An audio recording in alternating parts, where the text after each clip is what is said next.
마가복음 3장 1절로부터 19절까지 말씀, 우리 한 절씩 교독하면서 읽도록 하겠습니다. 예수께서 다시 해당에 들어가시니 한쪽 손 마른 사람이 거기 있는지라. 사람들이 예수를 고발하려 하여 안식일에 그 사람을 고치시는가 주시하고 있더라.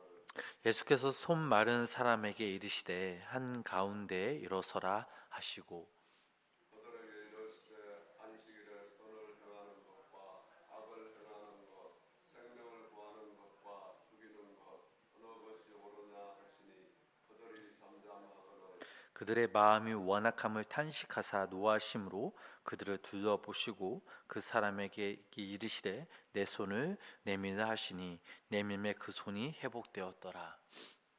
바리새인들이 나가서 곧 헤롯 왕과 함께 어떻게 하여 예수를 죽일까 의논하니라. 예수께서 제자들과 함께 바다로 물러가시니 갈릴리에서 큰 무리가 따르며 유대와 예루살렘과 이두메와 요단강 건너편과 또 두로와 시돈 근처에서 많은 무리가 그가 하신 큰 일을 듣고 나아오는지라. 예수께서 무리가 에워싸 미는 것을 피하기 위하여 작은 배를 대기하도록 제자들에게 명하셨으니 이는 많은 사람을 고치셨으므로 병으로 고생하는 자들이 예수를 만지고자 하여 몰려왔음이더라. 더러운 귀신들도 어느 때든지 예수를 보면 그 앞에 엎드려 부르짖어 이르되 당신은 하나님의 아들이니나 하니 예수께서 자기를 나타내지 말라고 많이 경고하시니라. 또 산에 오르사 자기가 원하는 자들을 부르시니 나아온지라. 이에 열두를 세우셨으니 이는 자기와 함께 있게 하시고 또 보내사 전도도 하며 귀신을 내쫓는 권능도 가지게 하려 하심이러라. 이 열두를 세우셨으니 시몬에게는 베드로란 이름을 다하셨고 또 세베대의 아들 야고보와 야고보의 형제 요한이니 이 둘에게는 보아너게 곧 우레의 아들이란 이름을 더하셨으며 또 안드레와 빌립과 바돌로메와 마테와 도마와 알페오의 아들 야고보와 및 다데오와 하나 아닌 시몬이며 함께 읽겠습니다. 또 가롯 유다니 이는 예수를 판 자더라. 아멘. 오늘도 이 거룩하고 복된 주일 하나님의 귀한 은혜와 사랑이 함께 하시길 주님의 이름으로 간절히 축원합니다. 오늘 저희들이 읽은 이 본문 말씀에서 함께 나눌 내용은 복음에 대해서 어떻게 반응하는가라는 이야기입니다. 마가복음 3장 1장 1절부터 6절까지 이 말씀을 읽어보면 마가복음 2장 마지막에 이은 그 안식일에 관한 논쟁이 이어지고 있습니다. 예수님께서는 그 안식일에 한쪽 손이 마른 사람을 보고 고치려는 그 시선을 주시하고 있는 바리새인들을 향하여 이렇게 물어보시죠. 그 4절 말씀입니다. 본문 4절 말씀 우리 함께 읽어보도록 하겠습니다. 자, 그들에게 이르시되 안식일에 선을 행하는 것과 악을 행하는 것, 생명을 구하는 것, 죽이는 것 어느 것이 옳으냐 하시니 그들이 잠잠하거늘. 자, 바리새인들은 잠잠히 그러나 속으로 썩을 대로 썩은 이 완악함으로 굳은 마음을 품습니다. 자, 그 결과 바리새인들은 나가서 헤롯 당들과 함께 예수를 죽이고자 의논하죠. 6절 말씀 보니까 뭐라고 나와 있습니까? 바리새인들이 나가서 곧 헤롯 당과 함께 어떻게 하여 예수를 죽일까 의논하니라. 자, 이 구절이 오늘 저희들이 읽은 이 본문 말씀의 가장 중요한 구절이죠. 바리새인들은 누구입니까? 헤롯 왕을 껄끄러워하는 사람들, 또 그들의 반대파이자 종교적인 그룹을 대표하였습니다. 그랬던 그들이 누구와 손을 잡고 누구를 치려고 했습니까? 바로 헤롯 왕과 함께 예수 그리스도를 죽이려 하였습니다. 세상적으로 권력 있는 자들이죠. 로마 제국의 권력과 동맹 관계를 통해 자신들의 정치 세력을 확장시키려 했던 자들입니다. 자, 지금 종교의 정결함과 극단적인 도덕성으로 그들의 정체성을 지켜왔던 바리새인들이 그들이 그토록 경멸했던 그 집단인 헤롯 땅과 연합하여 예수 그리스도를 통한 복음과 하나님의 나라를 거절하는 것이죠. 이 두 그룹이 복음에 저항하는 이들도 하나님의 나라의 그 비밀을 깨닫지 못하고 도리어 사탄과 연합하여 예수님과 깊은 그런 관계를 만들어 갑니다.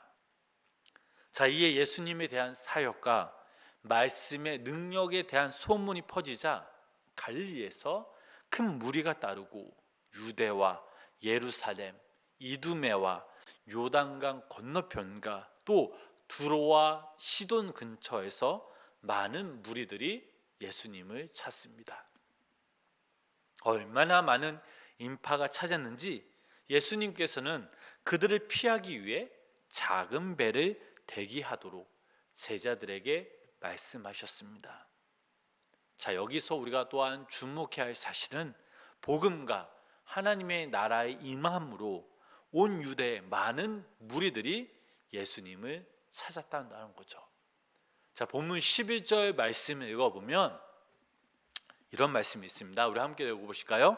더러운 귀신들도 어느 때든지 예수를 보면 그 앞에 엎드려 부르짖어 이르되 하나님의 아들이니라 하니, 수많은 무리와 심지어 귀신들도 복음과 하나님의 나라에 반응하였습니다. 그러나 바리새인들과 당시 종교 지도자들은 심지어 그들을 그토록 경멸했던 헤롯 땅과 연합하여 예수님을 죽이려고 의논하였습니다. 목적을 위해서라면 수단과 방법을 가리지 않는 그런 행동들을 통해 바리새인들이 그토록 숨겨왔던 그들의 종교적 위선이 드러나는 순간이죠. 그들은 자신들의 권위와 기득권을 위해 예수 그리스도의 그 복음을 거절하였습니다. 반면 유대 사회에서 사회적으로 경제적으로 하위층이었던 수많은 무리들은 이 예수 그리스도의 복음을 기쁘게 받아들이는 것이죠. 이제 나병한 자들, 귀신 들린 자들, 혈류증을 앓는 그 여인, 이방 여인 수로보니게 연이게도, 어린아이에게도, 맹인 바디메오에게도, 심지어 십자가 앞에서 이방인이었던 백부장도 모두 다 예수 그리스도의 복음과 하나님의 나라를 점차적으로 받아들인 거죠. 그러나 권력과 기득권을 유지하기 위해 수단과 방법을 가리지 않았던 바리새인들은 복음에 반응하기보다 그 복음에 대응하였습니다. 이러한 상황 속에서 예수님께서는 복음과 하나님의 그 나라에 온전히 반응하며 함께 하나님의 나라를 가꾸어 12명을 뽑습니다. 자, 그 말씀이 바로 14절, 15절 말씀이죠. 자, 이 말씀 우리 함께 또한 같이 읽어보겠습니다. 이에 12를 이는 자기와 함께 있게 하시고 또 보내사 전도도 하며 귀신을 내쫓는 권능도 가지게 하려 하심이러라. 아멘. 예수님께서는 12명의 제자들을 통해 새로운 하나님의 나라와 또 많은 백성들과 함께 공동체를 이루어 가십니다. 특별히 여기서 제자들을 부르는 방식과 그들에게 부여한 사명에 우리는 주목할 필요가 있습니다. 13절 말씀을 보니까 또 산에 오르사 자기가 원하는 자들을 부르시니 나아온지라 라는 말씀이 있죠. 예수님께서는 자격과 조건으로 사람을 세우시지 않으셨습니다. 사실 지금도 그렇지만 당시에도 학생들이 선생님을 찾았지 선생이 학생을 찾지 않았습니다. 그러나 예수님은 당신의 제자를 당신이 원하는 이들로 부르셨죠. 이는 하나님께서 이스라엘을 언약 백성으로 부르신 것과 같습니다. 그래서인지 이 마가도 14절에 12지파처럼 12를 세우셨으니 라고 강조를 하죠. 신명기 7장 7절로부터 8절까지의 말씀 보면 이런 말씀이 있습니다. 우리 이 말씀 함께 읽어보실까요? 여호와께서 너희를 기뻐하시고 너희가 다른 민족보다 수요가 많기 때문이 아니니라. 너희는 오히려 모든 민족 중에 가장 적으니라. 여호와께서 다만 너희를 사랑하심으로 말미암아 또한 너희의 조상들에게 하신 맹세를 지키려 하심으로 말미암아 자기의 권능의 손으로 너희를 인도하여 내시되 너희를 그 종되었던 집에서 애굽 왕 바로의 손에서 속량하셨나니. 아멘.